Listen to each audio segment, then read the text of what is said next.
She had 72 hours before they would lose everything. Her mother was dying. They were about to be homeless. And then Sarah Mitchell walked onto that stage with nothing but a broken voice and a heart full of pain. What happened next shocked everyone in that room and broke the internet. This is her story. Sarah Mitchell stared at the eviction notice on her apartment door, the red letters burning into her eyes like a brand. Final notice: 3 days to pay $15,000 or lose the only home she had ever known. At 19 years old, Sarah was already carrying the weight of the world. Her mother, Linda, lay in Chicago General Hospital, fighting stage 4 cancer with nothing but expired insurance and hope. The medical bills had become a mountain of debt that grew taller every day, threatening to bury them both. Sarah worked 16-hour days at Murphy's Diner downtown, her hands raw from washing dishes and serving coffee to strangers who barely looked up from their phones. Every penny went to keeping the lights on and buying her mother's medication.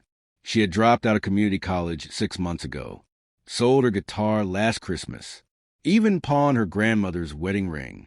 And still it wasn't enough. That Tuesday evening, as snow began to fall over the empty Chicago streets, Sarah walked to the hospital for her daily visit. Her mother looked smaller each day, swallowed up by the hospital bed and machines that beeped endlessly like a countdown to goodbye. "Baby girl," Linda whispered, her voice paper-thin, "you look exhausted." Sarah forced a smile. "I'm fine, Mom. The doctor said your numbers are improving." Linda reached for her daughter's hand with fingers that felt like bird bones. "Sarah, honey, we need to talk about what happens if—" "No." Sarah pulled her hand away. "We're not having that conversation. You're going to beat this." "The bills, sweetheart. I see how tired you are. Maybe it's time to consider that place we talked about, the state facility. It would be free, and you could go back to school." Sarah's eyes filled with tears she refused to let fall. The state facility was 40 miles outside the city. No visitors allowed for the first month. People went there to die alone. "I'm not giving up on you, Mom. Never." Walking home that night, Sarah passed the old Riverside Theater. The marquee lights flickered against the falling snow, and a large banner stretched across the entrance. "Chicago's Got Talent. Open mic night. Grand prize. $50,000 recording contract. Tonight only. $50,000. Enough to pay every bill. Enough to get her mother the treatment she needed. Enough to save everything." Sarah hadn't sung in 3 years. Not since she was 16 and performed at her high school talent show. Back then, her voice teacher, Mrs. Patterson, used to say she had something special, something that could touch people's hearts. But dreams were luxuries Sarah could no longer afford. She stood in the snow, staring at that banner until her fingers went numb. Then she walked inside. The theater was packed with hundreds of people, singers, dancers, comedians, all waiting for their shot at $50,000. Sarah didn't have a prepared song. She didn't have stage clothes or backup music. She had $23 in her pocket and a voice she hadn't used in years. She almost turned around and left. But then she thought about her mother's face, about those medical bills, about losing everything they had left. Sarah put her name on the list. For 3 hours, she watched performer after performer take the stage. Professional singers with expensive equipment, dancers who had trained their whole lives, comedy acts that had the crowd roaring with laughter. And then they called her name. Next up, we have Sarah Mitchell. The stage lights were blinding. Sarah could barely see the audience, but she could feel them. Hundreds of strangers waiting to judge her, to decide if she was worth their time. The host handed her the microphone. "Will you go perform for us tonight, Sarah?" Sarah's mouth went dry. She hadn't thought this through. She didn't have a backing track or a planned performance. All she had was a pain in her chest and a voice that might not even work anymore.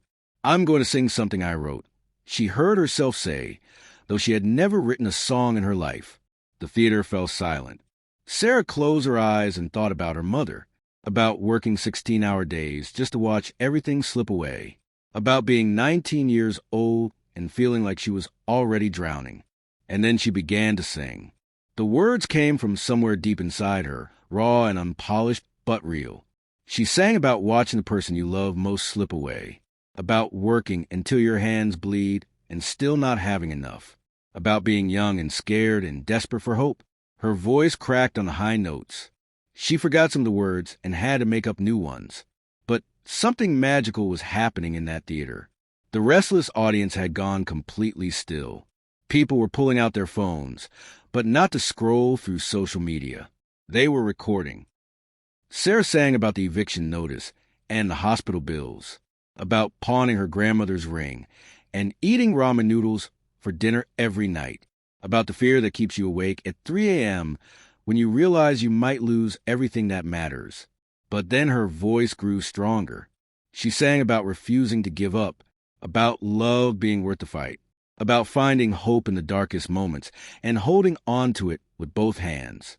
When she finished, the theater was dead silent for what felt like forever.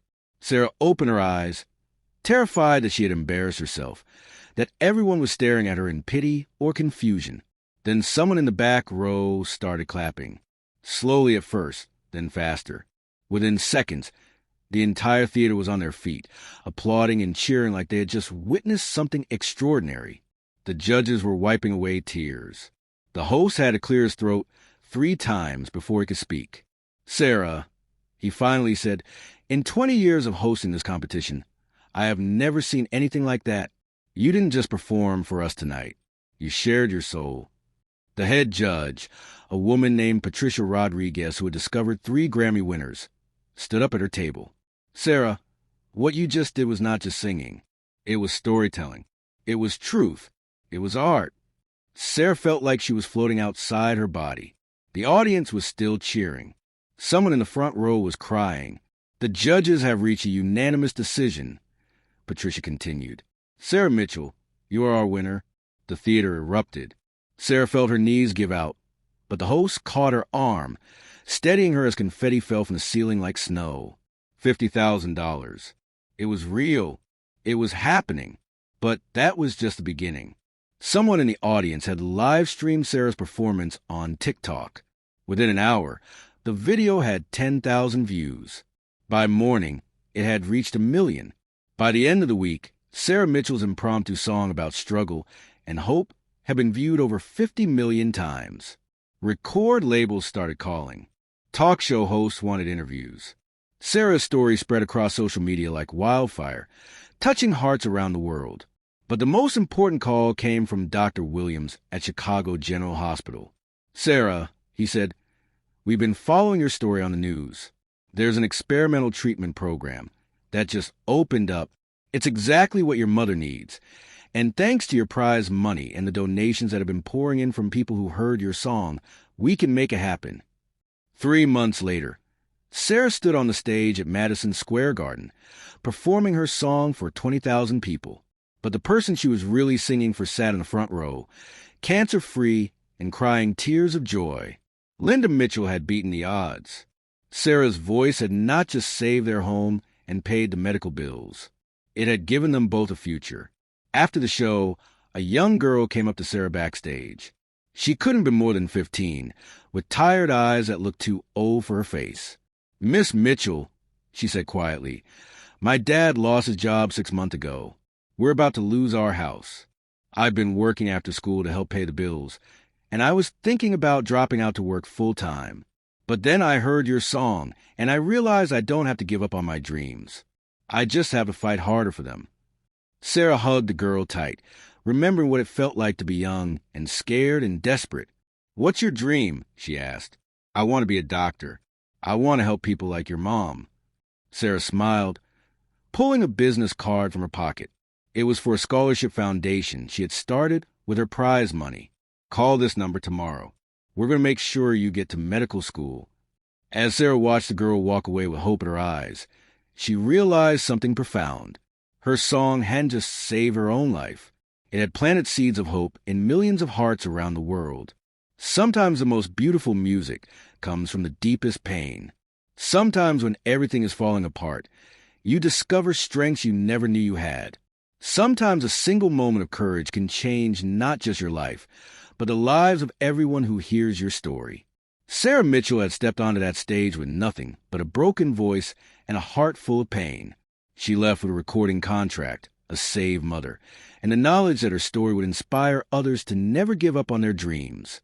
The girl who sang her way out of darkness had become a beacon of light for everyone still fighting their way through their own storms. And it all started with 3 simple words. I won't quit. That's the power of hope. That's the power of refusing to give up. That's the power of finding your voice when the world tries to silence you. Sarah's story proves that sometimes your biggest breakdown becomes your greatest breakthrough. Sometimes rock bottom becomes a solid foundation you build your dreams upon. No matter what you're facing today, remember Sarah Mitchell. Remember that heroes aren't born in moments of strength. They're forged in moments of desperation when they choose to fight instead of surrender. Your voice matters. Your story matters. Your dreams matter.